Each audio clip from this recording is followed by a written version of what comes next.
Hello friends, welcome to Jasvi English classes. कैसे हो आप सभी और आपकी पढ़ाई कैसी चल रही है? आई होप बढ़िया से आप पढ़ रहे होंगे because this is peak time for you, है ना। तो ये पीक टाइम है, इसलिए जहाँ से भी जो भी आपको मिल रहा है अच्छा कंटेंट लेते रहिए। जिस प्लेटफॉर्म पे आप हैं उसको तो फॉलो कीजिए ही, लेकिन अदर्स जगह से भी अगर आपको कुछ मिल रहा है तो उसे ले लीजिए। प्रैक्टिस आप जितना कर लेंगे उतना आपके लिए बेहतर रहेगा इस टाइम में, ठीक है। तो गाइज़, मैंने लास्ट वीडियो में आपको 21 लिटरेरी टर्म्स कराए थे जो काफ़ी इंपॉर्टेंट थे, है ना।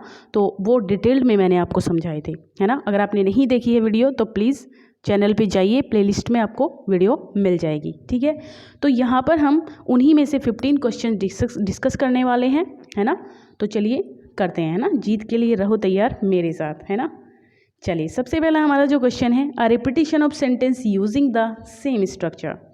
तो रिपीटिशन ऑफ अ सेंटेंस, वाक्य, एक ऐसा वाक्य जिसमें हो रहा है ना। ऐसा सेंटेंस कह दीजिए जो रिपीट हो रहा है बिल्कुल सेम स्ट्रक्चर के साथ, उसको हम क्या कहते हैं? एडेज कहेंगे उसको, या फिर पैरेलल कहेंगे, एफोरिज्म कहेंगे, पास्टोरल कहेंगे? बताइए गाइस। हम उसको कहेंगे पैरेलल स्ट्रक्चर। क्या कहेंगे? पैरेलल। पैरेलल से तो आपको पता ही है, साथ साथ चलने वाली जो लाइनें होती हैं उनको हम पैरेलल कहते हैं, जिनमें कहीं पे भी हम अगर उनकी माप करें तो वो सेम ही हमको दूरी मिलेगी। तो हम उसी से अंदाज़ा लगा लेंगे कि पैरेलल स्ट्रक्चर उसको कहा जाएगा। और एफोरिज्म की बात करें तो एफोरिज्म होता है जो एक तरीके से कहावतें होती हैं ना, हमारी जो कहावतें होती आ रही हैं उन्हीं को हम एफोरिज्म कहते हैं, जो सर्वसम्मत हैं, यूनिवर्सल हैं, सभी उनको कहते हैं और मानते भी हैं। पास्टोरल, कोई भी हमारा पास्टोरल जो हमारी रस्टिक लाइफ से रिलेटिव होती है, चरवाहों से रिलेटिव जो हमारी पोएम्स वगैरह होती हैं उनको हम। सेकेंड क्वेश्चन है, a statement which can contain 2 और मोर मीनिंग्स। एक ऐसी स्टेटमेंट जिसके 2 या 2 से अधिक मीनिंग होते हैं। एम्बिगिटी कहेंगे आप उसे, एनेक्डोट कहेंगे, एपिग्राफ कहेंगे, या फिर फॉइल कहेंगे। तो एम्बिगिटी गाइज, एम्बी जहाँ पर भी आ जाए उसका 2 ही मतलब होता है। जैसे कि एम्बी डेक्स्ट्रस का मतलब होता है तो जो मतलब दोनों हाथों से लिख सकता है, एम्बी डेक्स्ट्रस। ऐसे ही एम्बिगिटी यहाँ पर इसका आंसर होगा, ऑप्शन ए इज़ राइट, है ना। इसी में जो है ये 2 या 2 से ज़्यादा मीनिंग्स कंटेन करता है। एनेक्डोट कोई भी छोटी सी स्टोरी होती है, ठीक है। एपिग्राफ क्या होता है? शिलालेख कहते हैं इसको, जैसे किसी की भी कब्र वगैरह पे जो पत्थर वगैरह पे कुछ लिखा रहता है ना, तो वो एपिग्राफ ही होता है। तीसरा है हमारा the emotional content of a word. किसी भी वर्ड की जो इमोशनल कंटेंट है, किसी वर्ड की जो इमोशनल कंटेंट है उसको क्या कहते हैं? कॉनोटेशन कहेंगे, फिगरेटिव लैंग्वेज कहेंगे, डिनोटेशन, या फिर एपिक। देखिए गाइस, एक एक करके आपको बताती हूँ। जो कॉनोटेशन होता है ना, वो मतलब एक ऐसा मीनिंग होता है जो हम बना लेते हैं किसी भी वर्ड का, है ना। डिक्शनरी से अलग जो मीनिंग होते हैं, क्योंकि एक ही वर्ड के कई सारे मतलब हो सकते हैं मीनिंग, तो अलग अलग मीनिंग होते हैं। जो डिक्शनरी से अलग जो मीनिंग होगा उसी को हम कॉनोटेशन कहते हैं। डिनोटेशन क्या होता है? डिनोटेशन होता है जो डिक्शनरी में जो मीनिंग होता है किसी वर्ड का। ईपिक, ईपिक कोई भी बहुत लंबी लॉन्ग पोयम होती है ना। इसमें कोई भी किंग वगैरह होते हैं हमारे, जैसे कि एपिक हो जाएगी आपकी पैराडाइज लॉस्ट, एक एपिक है जॉन मिल्टन की, है ना। और भी बहुत सारी एपिक हैं, ठीक है। तो चलिए आगे चलते हैं। जैसे हमारी अगर यहाँ पे देखें तो हिंदू धर्म में हो जाएगी आपकी रामायण महाभारत, ये भी एपिक है। ये एक एडवेंचर को दिखाती हैं। एपिक क्या करती हैं? एडवेंचर को दिखाती हैं, किसी भी राजा या महाराजा के, किसी भी व्यक्ति की जो एडवेंचर्स होती हैं, जो भी उसने लाइफ में फेस किया है वो सब चीज़ें उसमें रहती हैं। फोर्थ सेंटेंस है the dictionary definition of a word.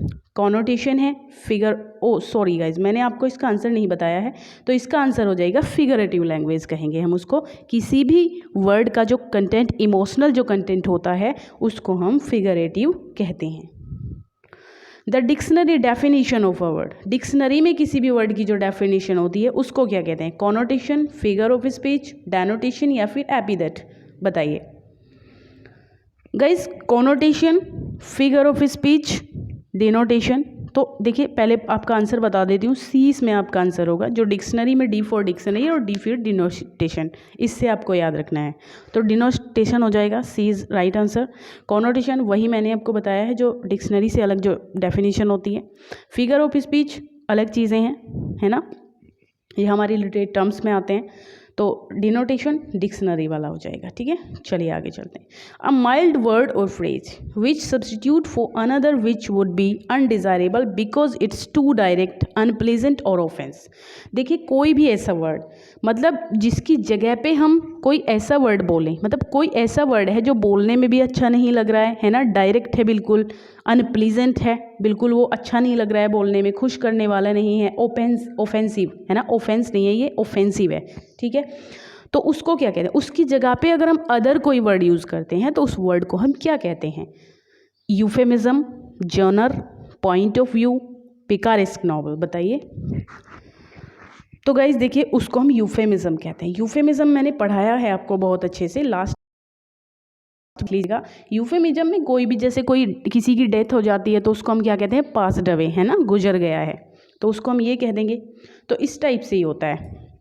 Genre, genre हमारी पोएट्री, प्रोज वगैरह के जो काइंड्स होते हैं इन सब को हम जॉनर कहते हैं। पॉइंट ऑफ व्यू हो जाएगा हमारा जो आइडिया होता है किसी भी ड्रामा वगैरह के लिए। पिकारेस्क नॉवल हो जाएगा। पिकारेस्क नॉवल होता है, पिकारो मतलब घुमक्कड़, है ना, तो पिकारो से मतलब घूमने फिरने वाले बंदे से माना जाता है, तो उसी के लिए पिकारेस्क नॉवल होता है, जो एक जगह पर टिकता नहीं है, कभी कहीं कभी कहीं कहीं, ऐसे पर्सन को जो है, ऐसे हीरो या नायक के लिए जो नॉवल होता है। The result of an action is opposite of what the actor expected.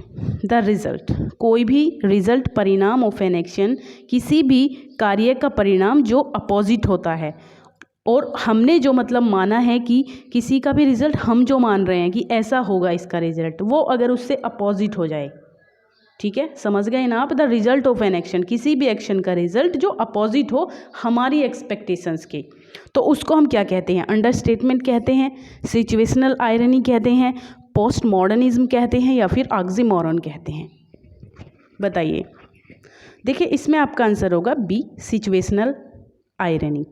3 तरह की हमारी आयरनी मैंने आपको पढ़ाई है, मैंने लास्ट वीडियो में आयरनी बताया है आपको। तो वहाँ पे सिचुएशनल आयरनी होती है, ड्रामेटिक आयरनी होती है, और एक वर्बल आयरनी होती है। 3 तरह की आयरनी मैंने आपको बताई है। ऑक्सीमोरन होता है किसी भी जो अपोजिट वर्ड अगर साइड बाई साइड हो किसी भी सेंटेंस में, है ना, जो विपरीत शब्द एक ही साथ लिखे हुए हों। पोस्ट मॉडर्निज्म अलग चीज़ है। तो अंडरस्टेटमेंट होता है किसी की चीज़ की मीनिंग को कम कर देना, उसके महत्व को कम कर देना। नेक्स्ट है the audience knows something that the characters in the drama do not. कोई ऐसी चीज़, कोई भी ड्रामा अगर है तो उसमें एक ऐसी चीज़ जो ऑडियंस को पता चल जाता है कि इसमें आगे क्या होने वाला है ना, जो कि कैरेक्टर्स को नहीं पता चलता है, तो उसको हम क्या कहते हैं? एडिज कहते हैं, बिल्डिंग्सट्रॉमन कहते हैं, अपोस्ट्रोफी, या फिर ड्रामेटिक आयरनी। गाइस आंसर हमारा हो जाएगा ड्रामेटिक आयरनी, ठीक है, हमारा ये आंसर है। और अगर हम बिल्डिंग्सट्रॉमन अगर मैं बात करूं तो बिल्डिंग्सट्रॉमन होता है कोई भी ऐसा नोवेल या ड्रामा जो एक ही व्यक्ति के इर्द गिर्द घूमता रहता है, ऐसी चीज़ को हम प्ले माना जाता है। बिल्डिंग्सट्रॉमन प्लेस ऐसे प्लेस होते हैं जो एक ही व्यक्ति की लाइफ को के इर्द गिर्द घूमते रहते हैं।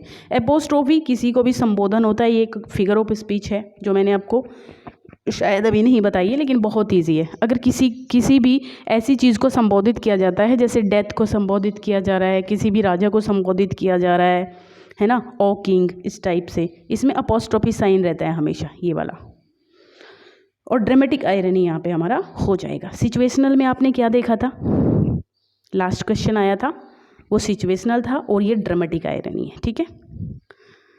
The contrast is between the literal meaning what is said and what is meant. देखिए कंट्रास्ट होता है अंतर, बिटवीन लिटरल मीनिंग मतलब उस मीनिंग में अंतर जो कहा गया है या फिर जो उसका मतलब है ना। मान लिया हमने कोई बात कही और हम उसे इस तरीके से कहें कि हमारा कहने का मतलब कुछ और है और अगला उसको कुछ और समझ रहा है, ठीक है, तो वो चीज़ यहाँ पे क्या कहेंगे हम उसको?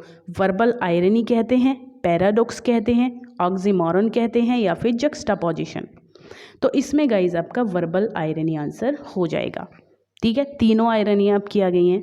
तो कंट्रास्ट होता है जो कह रहे हैं और जो बात है उसमें कंट्रास्ट है वहाँ पर, तो उसी को हम वर्बल आयरनी कहते हैं।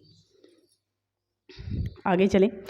द हीरो और central character of a literal work, किसी भी लिटरेरी वर्क का जो हीरो होता है उसको क्या कहते हैं? जॉनर, जॉनर तो कहेंगे ही नहीं, है ना। लिटरेरी थ्योरी भी नहीं कहेंगे, मोटिव भी नहीं, मोटिव पढ़िए इसको, तो मोटिव भी नहीं कहेंगे। और प्रोटैगनिस्ट, प्रोटैगनिस्ट कहेंगे हम उसको। देखिए दो तरीके के लोग होते हैं, प्रोटैगनिस्ट होते हैं किसी भी ड्रामा में, या फिर एंटागनिस्ट। प्रोटैगनिस्ट जो हमारा हीरो होता है, एंटागनिस्ट जो वहाँ पे विलेन होता है, उसको एंटागनिस्ट कहते हैं। आगे literature where an object represents an idea. एक डिवाइस लिटरेचर की जहाँ पर कोई भी ऑब्जेक्ट रिप्रेजेंट्स एन आइडिया, किसी ऑब्जेक्ट, किसी वस्तु के द्वारा वहाँ पर एक विचार को प्रकट किया जा रहा है, एक विचार को प्रेजेंट किया जा रहा है, तो उसको हम क्या कहते हैं? नरेटर कहेंगे उसको। नरेटर तो किसी भी नरेट करने वाला होता है, किसी भी चीज़ को नरेट कर रहा है अगर।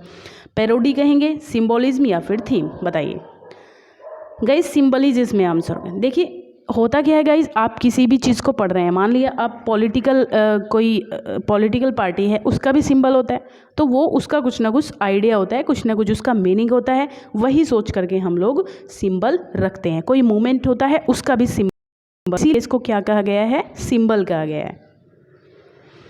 आई स्पीच दैट लेसन्स और मिनिमाइज, कोई भी ऐसी स्पीच जो लेस कम कर देती है या छोटा कर देती है, द इम्पोर्टेंस, महत्व को, ऑफ व्हाट इज मीन्ड, जो इसका मतलब है ना उसके महत्व को ये कम कर देती है या फिर छोटा कर देती है, तो ये क्या हो जाएगा? वेरी सिमिलिट्यूड है, अंडरस्टेटमेंट है, कोलोकियलिज्म है, या फिर हाइपरबली है। बताइए क्या होगा इसमें? तो B is your correct answer, ठीक है। अंडरस्टेटमेंट होता है। A purification of emotions, emotions का प्यूरिफिकेशन मतलब जब हम अपने इमोशंस को प्यूरिफाई करते हैं, पवित्र करते हैं, हमें अपनी गलती का आभास हो रहा है और हम सोच रहे हैं कि हाँ हम गलत हैं, तो हमें अब इसको सुधारना चाहिए। तो ऐसी जो मेंटलिटी जब हमारे माइंड में आती है तो उसको क्या कहा जाता है ड्रामा की लैंग्वेज में? कैथार्सिस कहते हैं, एनाग्नोसिस, रिकॉग्निशन, या फिर foil. Purification of emotions guys उसको कैथार्सिस कहते हैं। क्या कहते हैं उसको? कैथार्सिस। तो एनाग्नोसिस भी ड्रामा की ही ये चीज़ है। तो इसमें क्या होता है? इसमें एनाग्नोसिस में जानना होता है। जैसे हम अगर किसी भी चीज़ को जान रहे हैं, हम अपनी गलती को या एरर ऑफ जजमेंट कि हमने गलत कर दिया है, एरर ऑफ जजमेंट को हेमार्शिया कहते हैं। ये भी आता है गाइज, ये भी लिटरेरी टर्म आता है, ये हेमार्शिया होता है, ठीक है। अब हेमार्शिया मैंने आपको बता दिया, ठीक है। और रिकॉग्निशन एनाग्नोसिस का मतलब होता है हमारी एरर ऑफ जजमेंट है या नहीं है, उस चीज़ को जानना कि क्या एरर है, क्या गलती है, तो उसको हम एनाग्नोसिस कहते हैं। और रिकॉग्निशन ऑफ जजमेंट, ठीक है। ये तो ये हमारा आंसर क्या होगा इसमें? कैथार्सिस हो जाएगा। चलिए आगे चलते हैं। An author's choice of words, author की जो वर्ड्स की चॉइस होती है, जो वर्ड्स की चॉइस करता है ऑथर, उसको कुछ भी लिखना है तो किस तरीके के अपना एक चॉइस होती है उसकी कि उसको क्या लिखना है, कैसे वर्ड्स यूज़ करने हैं, क्या क्या यूज़ करना है, तो वो सब कुछ क्या कहलाता है गाइज? वो डिक्शन कहलाता है, ठीक है। सिंटेक्स में तो हमारे सेंटेंसेस के रूल्स होते हैं। ईपिक मैंने आपको बता ही दिया था, और जॉनर आपको पता ही है, प्रोज पोएट्री की जो फॉर्म्स होती हैं उनको जॉनर कहते हैं। आगे, अ वर्ड और फ्रेज प्रेसीडिंग और following a name which serve to describe the character of nature, मतलब एक ऐसा वर्ड जो फॉलो कर रहा है एक नाम को, विच serve to describe the character, जो कैरेक्टर के नेचर को बता रहा है ना। सीधी सी लैंग्वेज में ये पूछना चाह रहा है कि कैरेक्टर की जो नेचर बताता है वो कौन सा वर्ड है इसमें? हेमार्शिया है, ह्यूब्रीज, एपिडेट, या फिर एपिग्राफ। हेमार्शिया मैंने अभी आपको बताया है, ठीक है। एपिग्राफ ये एक तरीके से चुटकुला होता है, चुटकुला टाइप भी इसको कह सकते हैं, ठीक है, एपिग्राफ। तो इसका आंसर आपका राइट हो जाएगा option C, AP. Last question है, unintentional use of inappropriate word similar in sound to the appropriate often with humorous effect. ये कहना चाहते हैं कि वो क्या कहलाता है वो वर्ड जो अनइंटेंशनली हमारे मुंह से निकल जाता है जब हम कुछ बोल रहे होते हैं, जो कि इनएप्रोप्रिएट है, और वो उस एप्रोप्रिएट वर्ड की जगह बोल दिया जाता है इस वजह से क्योंकि वो बोलने में सेम है, दोनों वर्ड बोलने में सेम, उसकी जगह पे इनएप्रोप्रिएट वर्ड को बोल दिया है, ठीक है। तो उसको क्या कहते हैं? और ह्यूमरस भी होता है वो अपने आप में, है ना, हास्यास्पद भी होता है। जैसे मॉडर्निज्म कहेंगे उसे, मालाप्रोपिज्म कहेंगे, पोस्ट मॉडर्निज्म या फिर नेचुरलिज्म। गाइस मालाप्रोपिज्म, जैसे आप पिनेकल, जैसे ये वर्ड है पिनेकल, ठीक है, इसको आप पाइन एप्पल बोल देते हैं, पाइन एप्पल, ठीक है, ये होता है। तो आज तक के हमारे ये क्वेश्चन गाइज आपको कैसे लगे हैं ज़रूर कमेंट में बताइए, और लाइक कीजिए वीडियो को। अगर आपको अच्छी लग रही है तो ही लाइक कीजिए, नहीं अच्छी लगे कोई बात नहीं, छोड़ करके आगे निकल जाइए, और सब्सक्राइब कर लीजिए चैनल को अगर आप नए हैं, ठीक है। Thank you guys, thank you so much.